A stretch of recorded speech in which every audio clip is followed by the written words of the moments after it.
Tetestigo sa Sandigan Bayan si Public Works Secretary Vince Dizon laban kay Zaldico at iba pang sangkot sa manuwalyang flood control project sa Oriental Mindoro.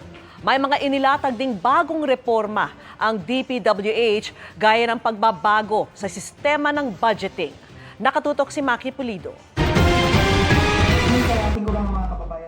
Sa Martes, January 20, haharap si DPWH Secretary Vince Dizon sa Sandigan Bayan 6th Division para tumestigo sa pagdinig sa kaso ni dating Congressman Zaldico at iba pang kapwa akusado. Nahaharap sila sa kasong malversation of public funds kaugnay ng umano'y maanumalyang 290 million peso flood control project sa Nauhan Oriental, Mindoro. On January 20, ako'y magtitistigo sa Sandigan Bayan sa trial ni former Congressman Zaldico. So we will give you updates dun sa aking sworn testimony sa kaso niya.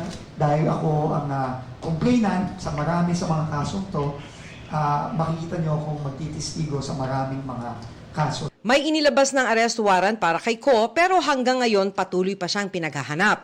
Kapwa-akusado ni Ko sa kaso mga taga-DPWH Mimaropa at mga opisyal ng SunWest Corporation.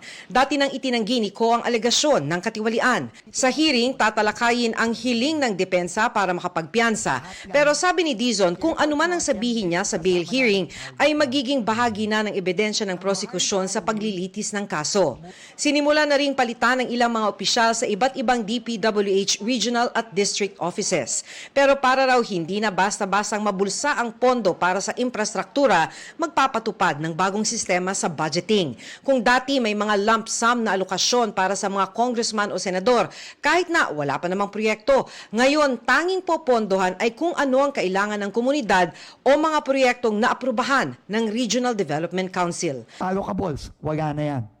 Yung sistema ng mga allocable na whatever, na hanggang ngayon, hirap pa rin akong intindihan. Wala na yan.